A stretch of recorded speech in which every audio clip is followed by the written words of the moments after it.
Om Namo Bhagavate Vasudevaya.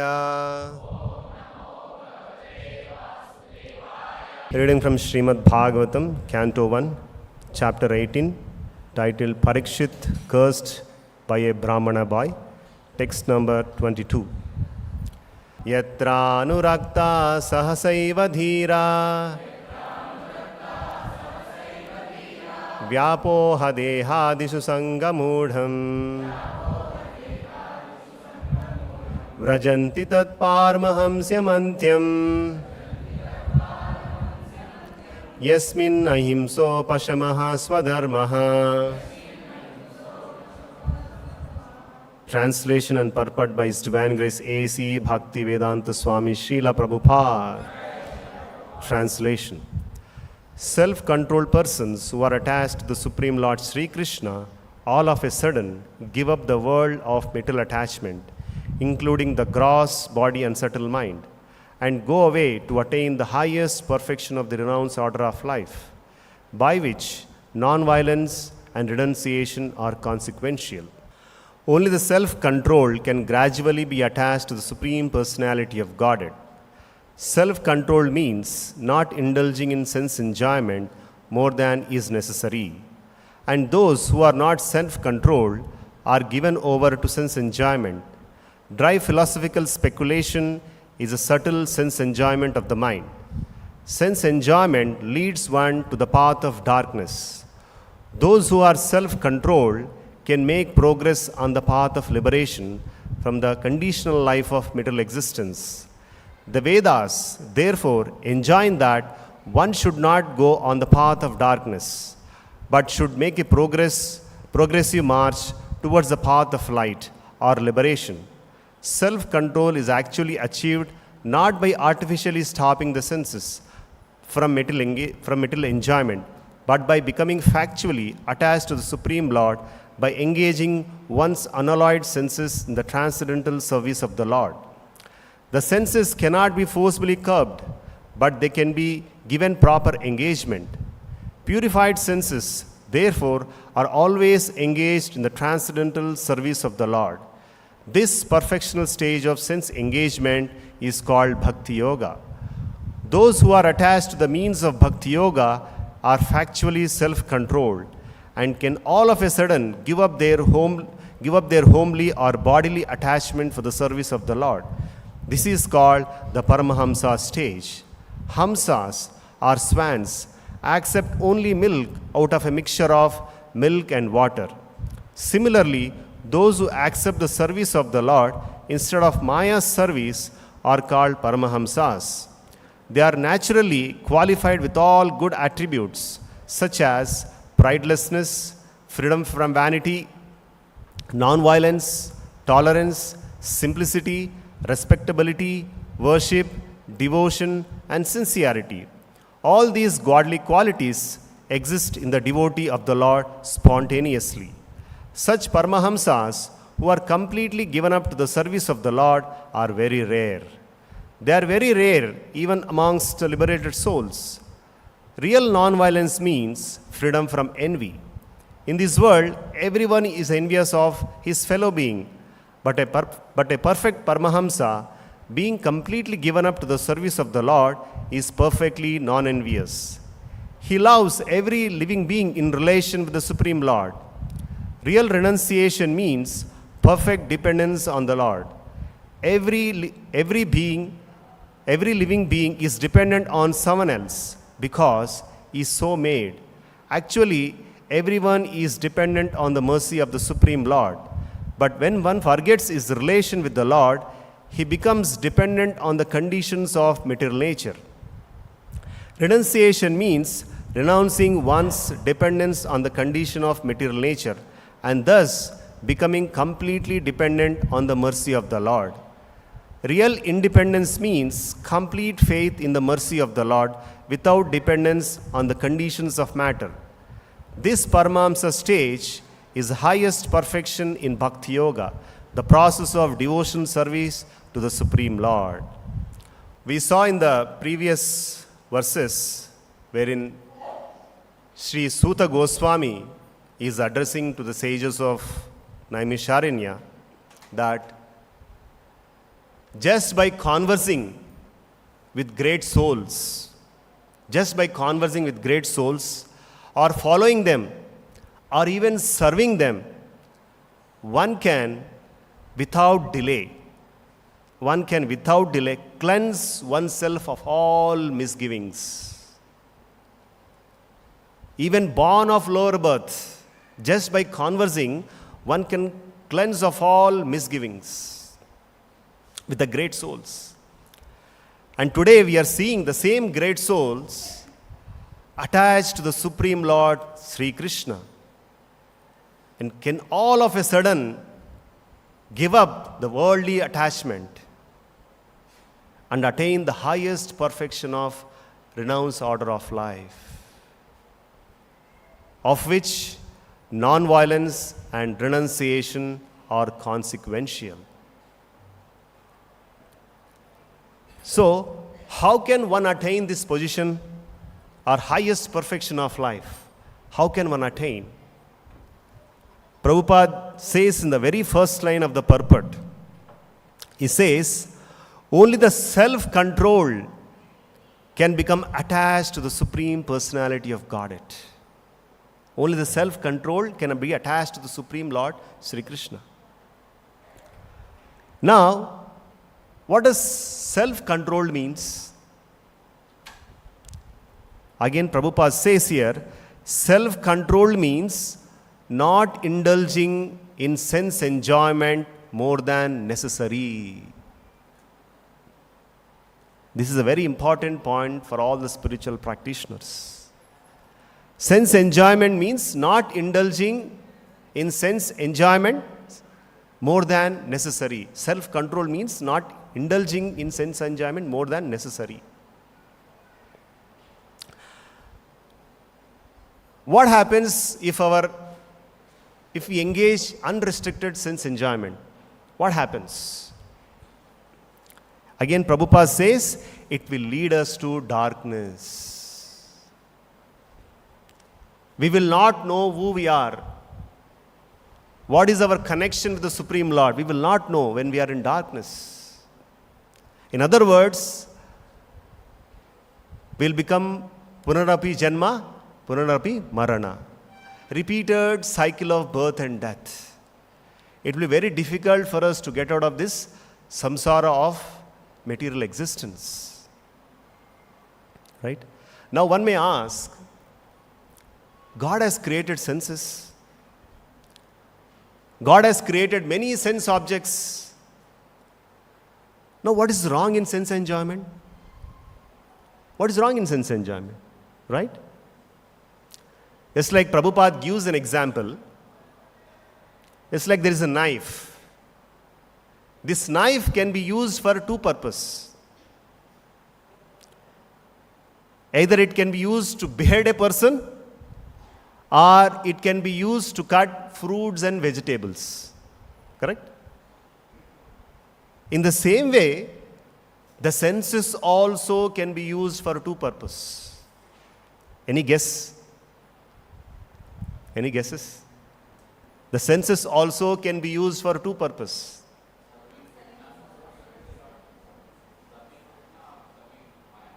Yeah. Either it can be used for sense gratification, or it can be used for self-realization. When we are engaged in sense gratification, in unrestricted sense gratification, it will lead us to darkness. It will lead us to darkness. But the same senses can be used for self-realization, and we can attain the highest perfection of life. Right? And artificially we cannot control the senses. It is said here in the purport that senses has to be engaged properly. It has to be engaged in the service of the Lord. Rishikesha Sevanam.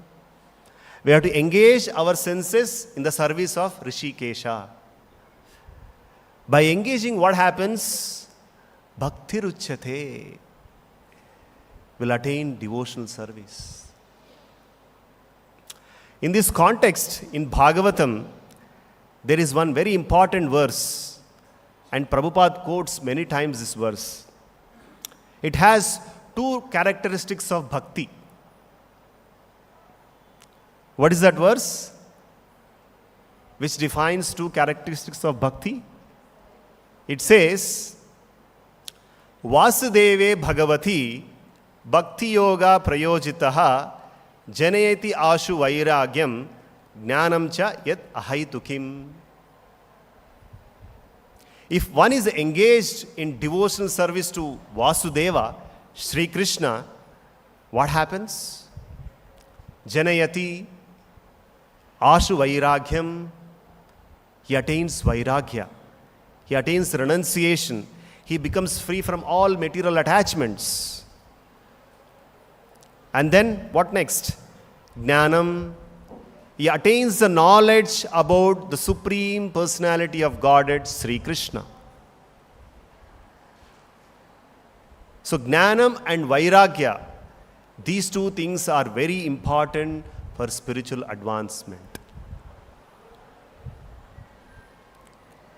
Now we shall try to understand how this knowledge can give rise to renunciation, can free us from all material attachments. Just like we see that Arjuna, when he was in the battlefield of Kurukshetra, when he saw his own kinsmen, he saw his grandfather Bhishma, his teacher Dronacharya, his brother Duryodhan, when he saw all his relatives and friends, he became overwhelmed with compassion. And his body started to quiver, tremble, and his mouth was drying up. And his Gandiva bow was slipping from his hand. Oh my dear Krishna, how can I kill my own kinsmen who are worthy of worship? If we kill, what happens? What will happen to their family tradition? Family destruction will happen. Unwanted population will prevail in the family. Varna Shankara will happen. Women will become widows. We will incur sin. We will go to the hell. So he was giving various arguments. He was giving justification that he should not fight. What is the reason behind it?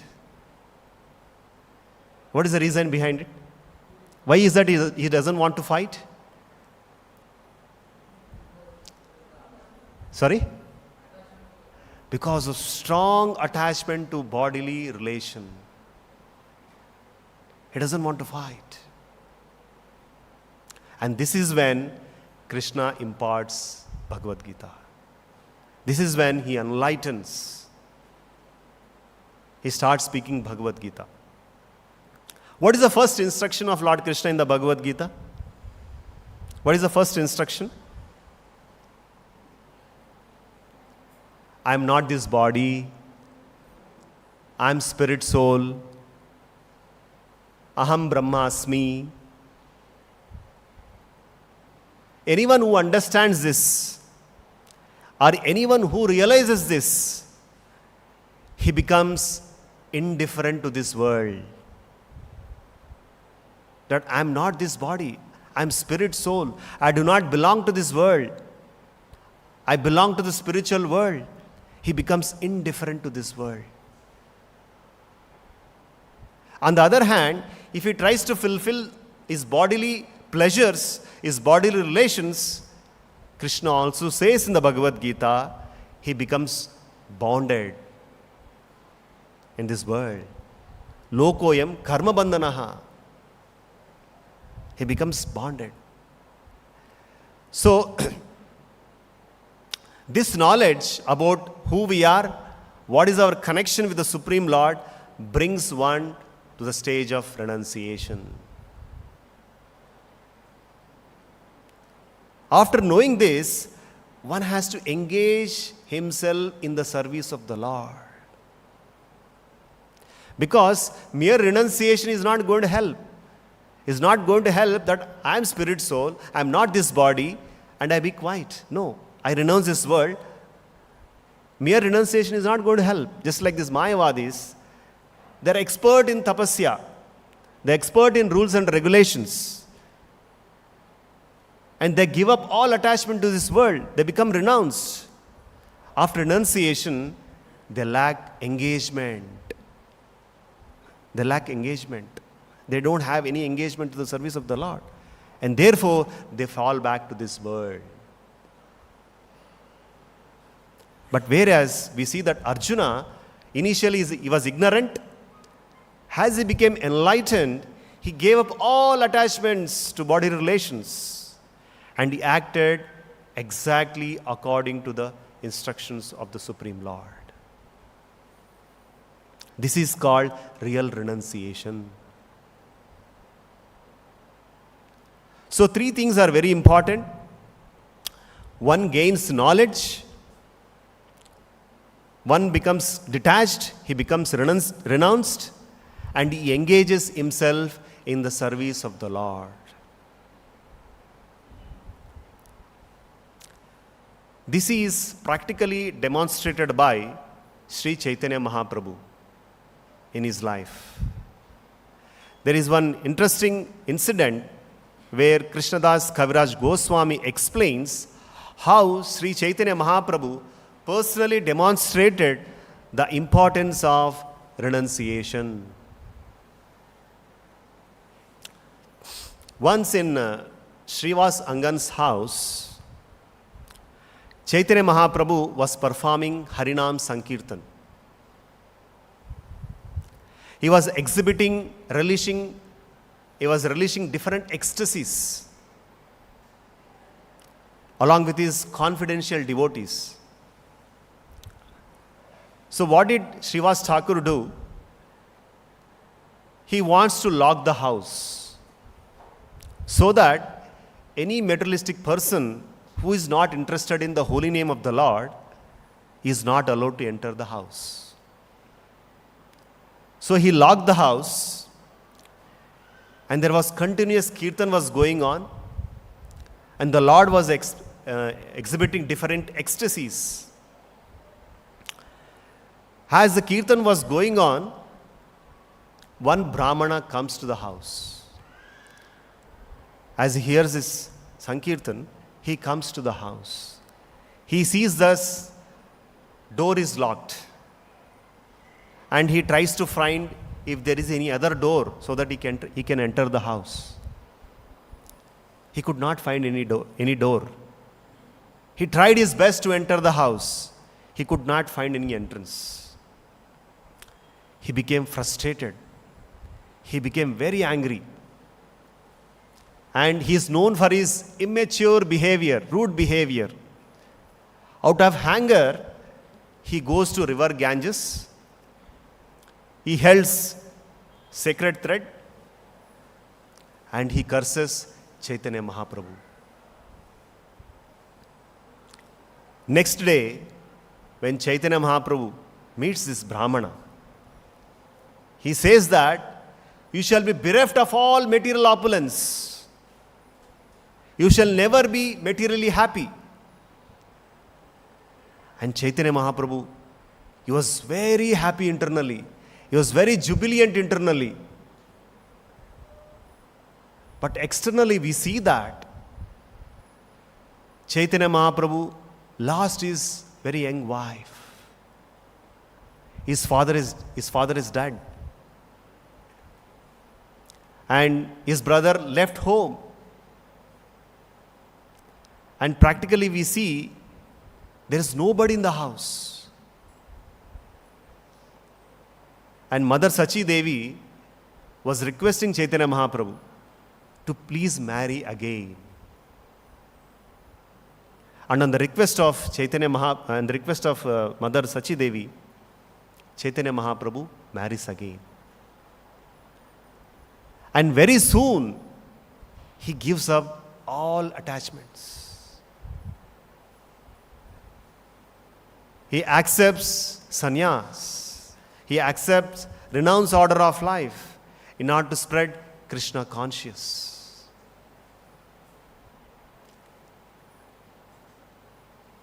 Because Chaitanya Mahaprabhu was cursed.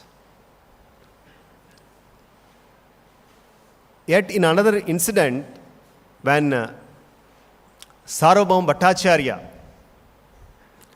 meets Chaitanya Mahaprabhu, initially he was a Mayavadi.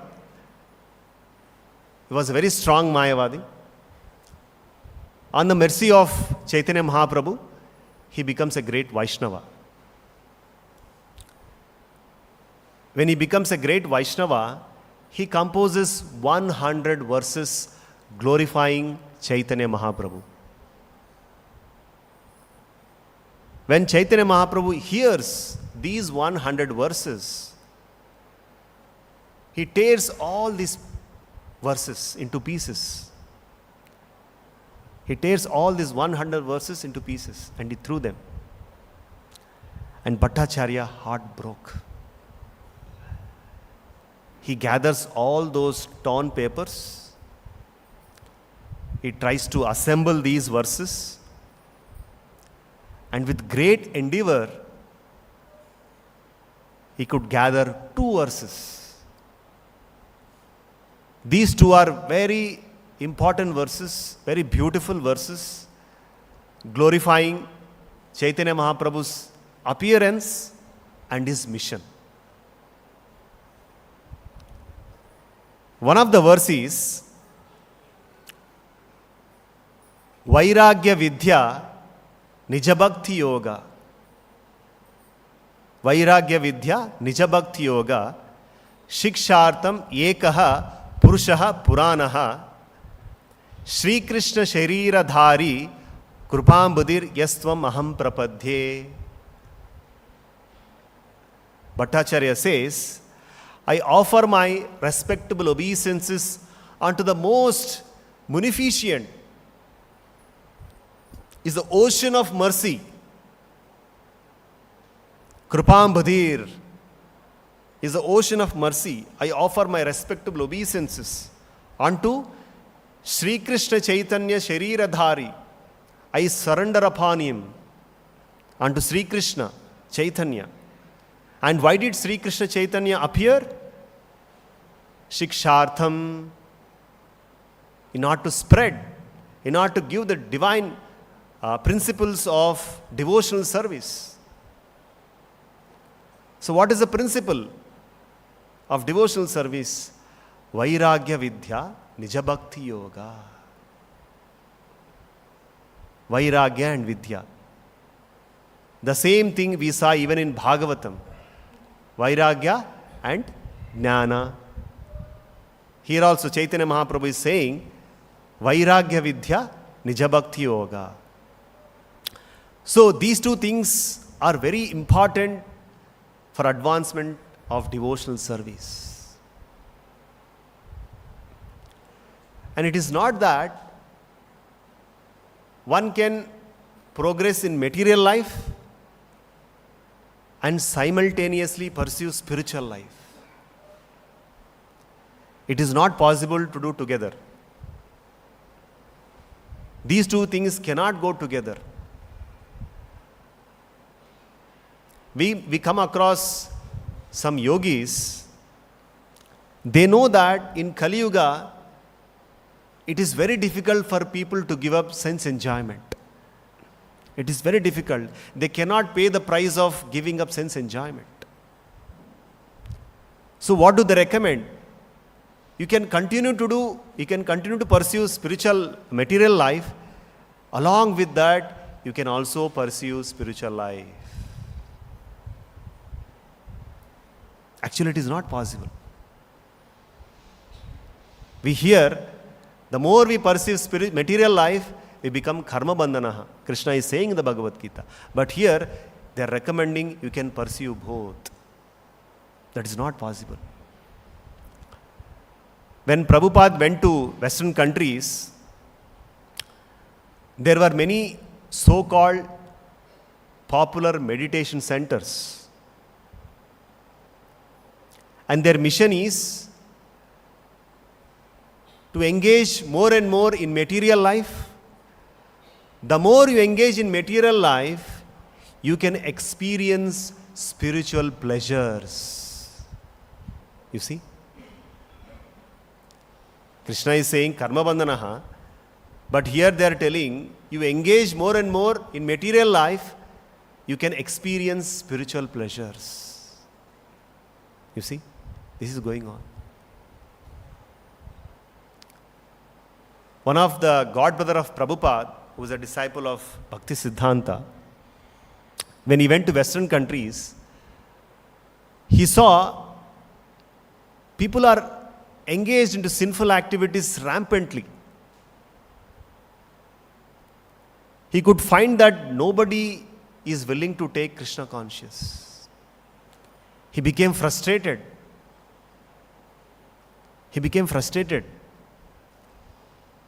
Meanwhile, when one person, when he saw this Sankirtan, Harinam Sankirtan was going on, among the midst of sinful activities, one person became interested. He became attracted to this Harinam Sankirtan. He comes to this devotee and he says, I want to become Brahmana. Can you make me Brahmana? Oh, this devotee was very happy. Amidst sinful living beings, he is one person who is interested in Krishna consciousness. He was so happy. He said to him, yes, I will make Brahmana, but you will have to give up 4 things. You will have to give up 4 things. What is that? No meat eating, no gambling, no intoxication, no illicit connection. The moment he hears this, he said, impossible. Impossible.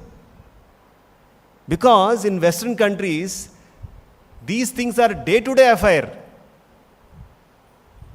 It is very difficult for them to give up these sinful habits. So, it is very important in devotional life, these 2 things are pillars of our devotional service, of our devotional life. These 2, Vairagya and Jnana, are pillars for devotional life. It is very difficult for them to give up. In Bhagavatam, Prabhupada gives a very important instruction in connection with a story of Chitraketu, wherein Prabhupada explains why is it so important that one has to live in the principle of renunciation. For accepting devotional service, why one has to live in the principle of renunciation? Because only in the principle of renunciation, one can understand Krishna consciousness, one can understand the instructions of Lord Krishna. Or else it is very difficult. Once what happened was, Chitraketu had many queens, but he had no children. He wanted a son so that he could succeed the dynasty. He could rule the kingdom. He was so materially attached. He was materially absorbed that he should have a son. And that time, Angira Rishi comes. He comes to enlighten Chitraketu. But Chitraketu was not in a right platform to hear the instructions of Krishna consciousness. He was not in right platform because he was so materially absorbed. He wanted a son. So, this Angira Rishi, he thought that, let me first bring him to the right platform. So first he thought, let me fulfill his desire. Let me fulfill his desire. He said to him that in your destiny, there is no son. In your destiny, there is no son. In your dynasty, there cannot be any son. But then, Chitraketu was pestering that he needs a son. So, by the blessings of Angira Rishi, he had a son. Before he is blessed with the son, he warned him.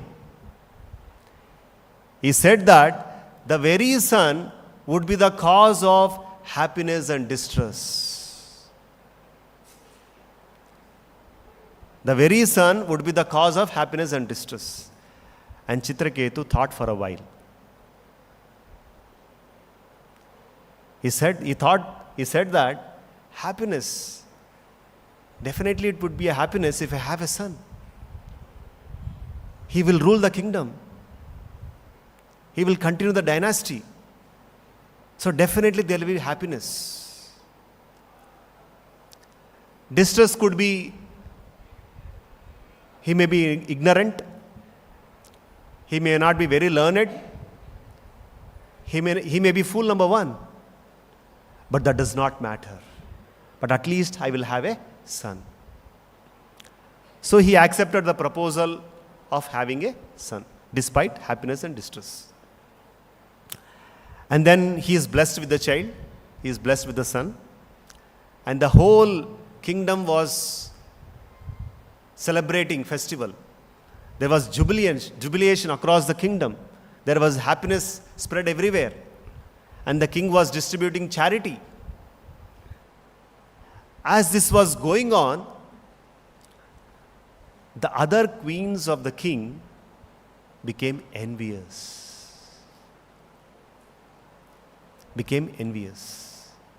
Now began the heat. Because Chitraketu was becoming more and more attached to the queen who gave the child. The other queens were neglected. They were dejected. They were like maid servants rather than queens. So they all met together and they devised a plan to kill the child.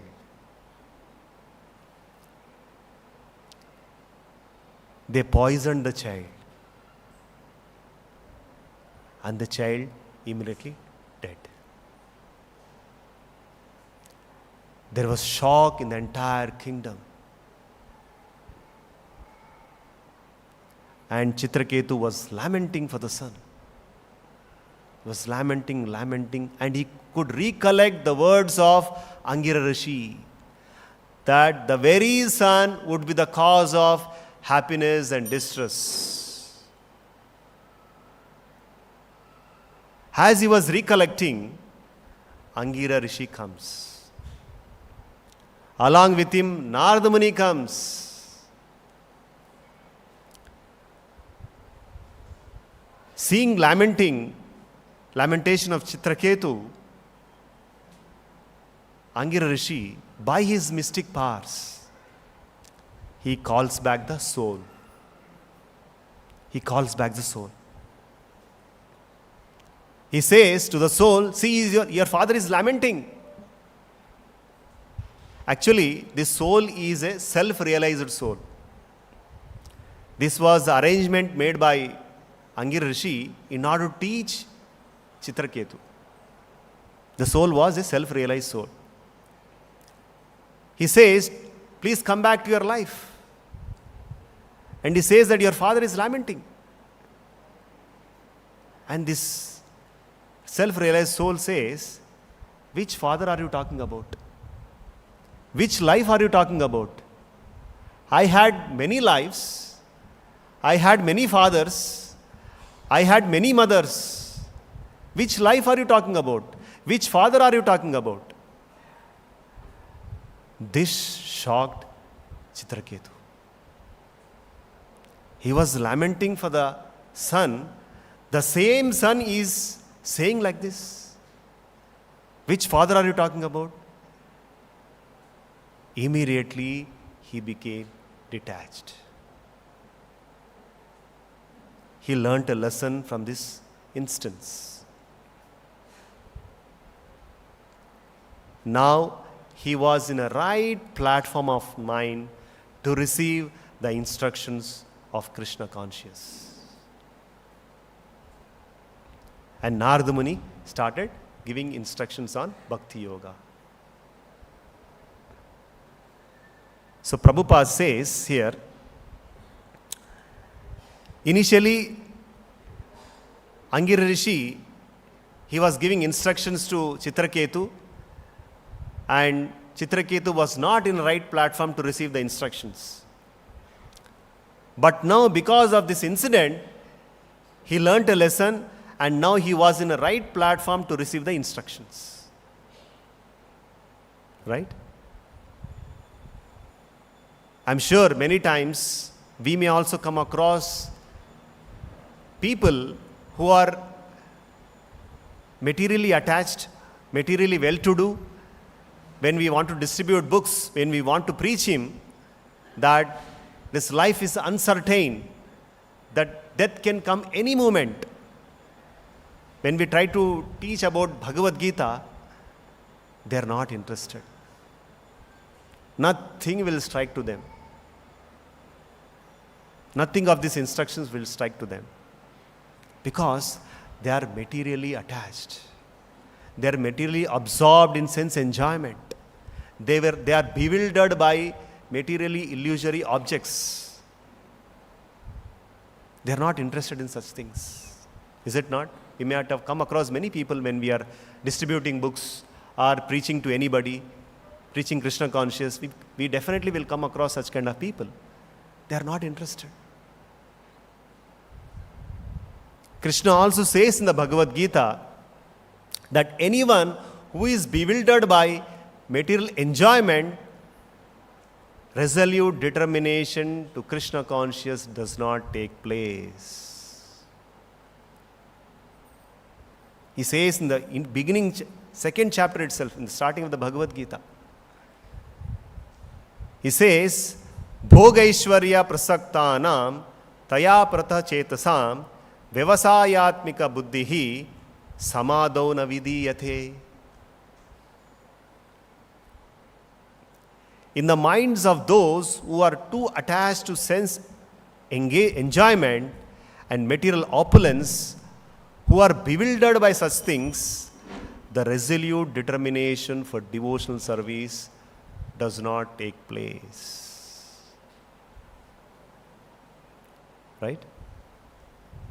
So as practitioners of Krishna conscious, it is very important for us to test ourselves how much we are attached to Bhoga and Aishwarya.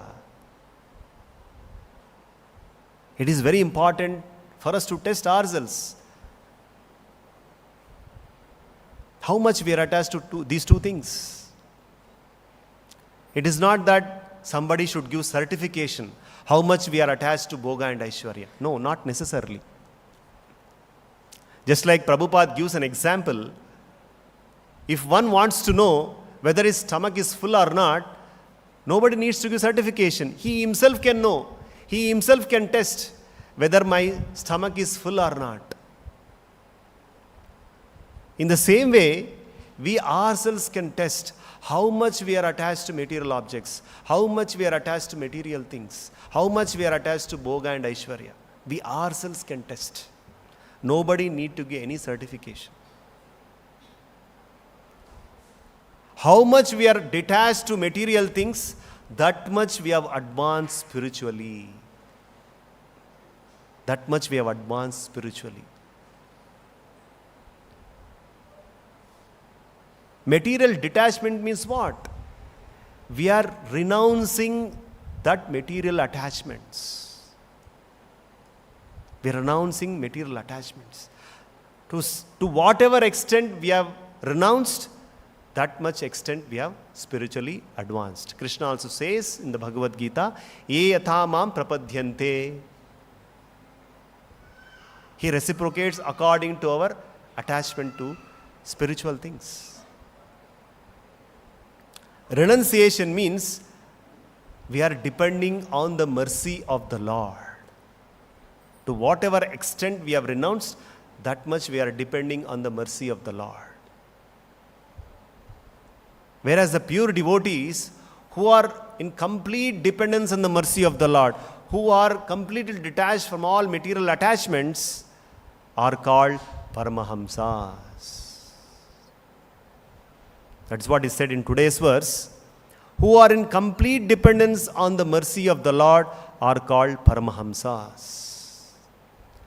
They possess all good qualities. It is said in today's verse, one more quality apart from renunciation is non-violence. Non-violence. What is non-violence? What is non-violence? Non-violence means freedom from envy. Freedom from envy. How one can become free from envy? How one can become freedom from envy? If we understand that every living entity, everybody has a unique relation with Krishna. Every living entity has a unique relationship with Krishna. If he understands that, he can become free from envy. By the way, why do we become envious? Why do we become envious?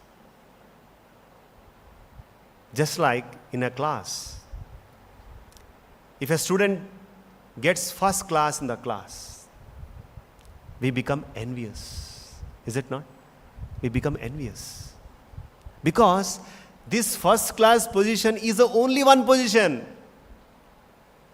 Is the only one position in the class. In a class, say about 40-50 students are there, and everybody is competing each other. And if someone gets first class, we become envious. Because he is better than me. He has better abilities. He has better skills than me. And we become envious. But with Krishna, it is not like that. With Krishna, it is not like that. Every living being has a unique relationship with Krishna. Every part and parcel of the Lord has a unique relationship with Krishna. Just like in the pastime of Lord Krishna, Krishna has unique relationship with devotees. Someone is playing with Krishna. Someone is feeding Krishna. Someone is having loving relation with Krishna. Someone is fanning Krishna. Like that, everybody has a unique relationship with Krishna. In the same way, we also have a unique relationship with Krishna. And nobody else can occupy it. There is no competition. Like in a class of students are competing each other, and we become envious of each other. There is no competition. Nobody can occupy this post. This is a unique position. There is no danger like in this material world. We have to just try to reach Krishna. We have to go back to Krishna, that's all. And our position is secure. Our position is secure. It's a guaranteed position in Krishna conscious. Just like a crude example. If one gets a confirmed train ticket, and we see that somebody is rushing to catch the train. Somebody is rushing to catch the train. And we become panic. Oh, he is going to occupy my seat. He is going to occupy my seat. No, he is not going to occupy your seat. Your seat is confirmed. Just that we have to reach the train. And your seat is there. Nobody can occupy the seat. In the same way, our seat, our post is confirmed in relation with Krishna. Just like this person is running very fast to catch the train, we may also find in Krishna conscious that somebody is progressing very fast. And we may tend to think that he is going to occupy my post. No, he is not going to occupy your post. Just like this person is running to catch the train, we can request him, my dear sir, can I also join you so that I can also catch the train very fast. I can also catch the train very fast. In the same way, if we see that somebody is progressing very fast in Krishna conscious, we can request the devotee, Prabhuji, can you please bless me? Can you please bless me? I can also progress very fast. So, in the association of devotees, the blessings are very, very, very important. They are very powerful so that we can also progress very quickly. Is it not? So, once Tamala Krishna Maharaj asked Srila Prabhupada in one of the conversation, Prabhupada, how many paramahamsas are there in this planet? Very interesting question, is it not? How many paramahamsas are there in this planet? And Prabhupada says, you please count how many disciples are there in ISKCON, and that many paramahamsas are there. Haribo.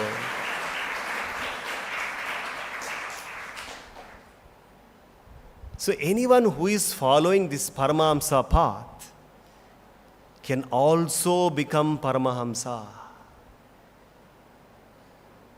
He may be in a raw mango stage now, but as he following the great paramahamsas like Srila Prabhupada, following his instructions, wanting to serve Srila Prabhupada very sincerely, gradually he will also become a paramahamsa and attain all the good qualities which is mentioned in today's purport. He becomes pridelessness, non-violence, tolerance, simplicity, all these good qualities he can also attain just by serving great personalities like Srila Prabhupada. So this is a secret. When we serve great personalities, we can also renounce this world, attain Paramahamsa stage. In fact, Prabhupada in one place, he says to his disciples that you should all become pure devotees. You should all become Paramahamsas and take me back to Godhead. He says this in the context of Dhruva Maharaj's pastime. When he was narrating Dhruva Maharaj's pastime, he says that when Dhruva takes his mother back to Godhead, in the same way, my disciples should become so exalted that they should take me back to Godhead. You see? So, we should all take advantage of this secret and serve the great personalities like Srila Prabhupada and achieve the highest perfection of life. This is very rare opportunity we have got.